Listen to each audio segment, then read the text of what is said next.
एक दिन अचानक मेरी पत्नी मुझसे बोली, सुनो, अगर मैं तुम्हें किसी और के साथ डिनर और फिल्म के लिए बाहर जाने को कहूं तो तुम क्या कहोगे?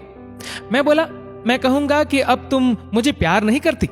उसने कहा, मैं तुमसे प्यार करती हूं, लेकिन मुझे पता है कि ये औरत भी आपसे बहुत प्यार करती है और आपके साथ कुछ समय बिताना उनके लिए सपने जैसा होगा। वह अन्य औरत कोई और नहीं, मेरी माँ थी, जो मुझसे अलग अकेली रहती थी। अपनी व्यस्तता के कारण मैं उनसे मिलने कभी कभी ही जा पाता था। मैंने माँ को फोन कर उन्हें अपने साथ रात के खाने और एक फिल्म के लिए बाहर चलने के लिए कहा। तुम ठीक तो हो ना? तुम दोनों के बीच कोई परेशानी तो नहीं? माँ ने पूछा। मेरी माँ थोड़ी शक्की मिजाज की औरत थी। उनके लिए मेरा इस किस्म का फोन मेरी किसी परेशानी का संकेत था।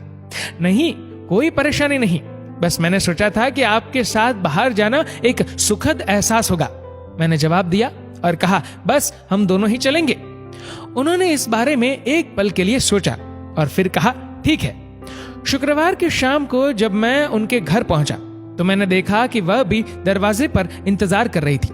वो एक सुंदर पोशाक पहने हुई थी और उनका चेहरा एक अलग सी खुशी में चमक रहा था। कार में माँ ने कहा, मैंने अपने फ्रेंड्स को बताया कि मैं अपने बेटे के साथ बाहर खाना खाने के लिए जा रही हूँ। वे काफी प्रभावित थी। हम लोग माँ की पसंद वाले एक रेस्टोरेंट पहुंचे, जो बहुत सुरुचिपूर्ण तो नहीं था, मगर अच्छा और आरामदायक था। हम बैठ गए और मैं मेनू देखने लगा।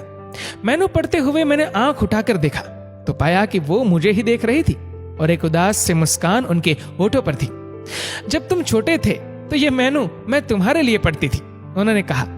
माँ, इस समय मैं इसे आपके लिए पढ़ना चाहता हूँ, मैंने जवाब दिया।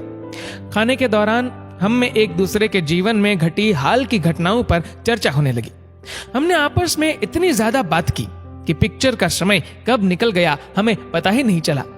बाद में वापस घर लौटते समय माँ ने कहा कि अगर अगली बार मैं उन्हें बिल का पेमेंट करने दूं तो वो मेरे साथ दोबारा डिनर के लिए आना चाहेंगी। मैंने कहा, माँ, जब आप चाहो, और बिल पेमेंट कौन करता है इससे क्या फर्क पड़ता है? माँ ने कहा कि फर्क पड़ता है और अगली बार बिल वही पे करेंगी। घर पहुंचने पर पत्नी ने पूछा, कैसा रहा? बहुत बढ़िया, जैसा सोचा था उससे कहीं ज्यादा बढ़िया, मैंने जवाब दिया। इस घटना के कुछ दिन बाद मेरी माँ का दिल का दौरा पड़ने से निधन हो गया। ये इतना अचानक हुआ कि मैं उनके लिए कुछ नहीं कर पाया। माँ की मौत के कुछ समय बाद मुझे एक लिफाफा मिला जिसमें उसी रेस्टोरेंट की एडवांस पेमेंट की रसीद के साथ माँ का एक खत था, जिसमें माँ ने लिखा था, मेरे बेटे, मुझे पता नहीं कि मैं तुम्हारे साथ दोबारा डिनर पर जा पाऊंगी या नहीं, इसलिए मैंने 2 लोगों के खाने के अनुमानित बिल का एडवांस पेमेंट कर दिया है। अगर मैं नहीं जा पाऊं तो तुम अपनी पत्नी के साथ भोजन करने जरूर जाना। उस रात तुमने कहा था ना कि क्या फर्क पड़ता है। मुझ जैसी अकेली रहने वाली बूढ़ी औरत को फर्क पड़ता है। तुम नहीं जानते, उस रात तुम्हारे साथ बिता हर पल मेरे जीवन के सबसे बेहतरीन समय में से एक था। भगवान तुम्हें सदा खुश रखे। आई लव यू, तुम्हारी माँ। उस पल मुझे अपनों को समय देने और उनके प्यार को महसूस करने का महत्व मालूम हुआ। जीवन में कुछ भी आपके अपने परिवार से भी ज्यादा महत्वपूर्ण नहीं है।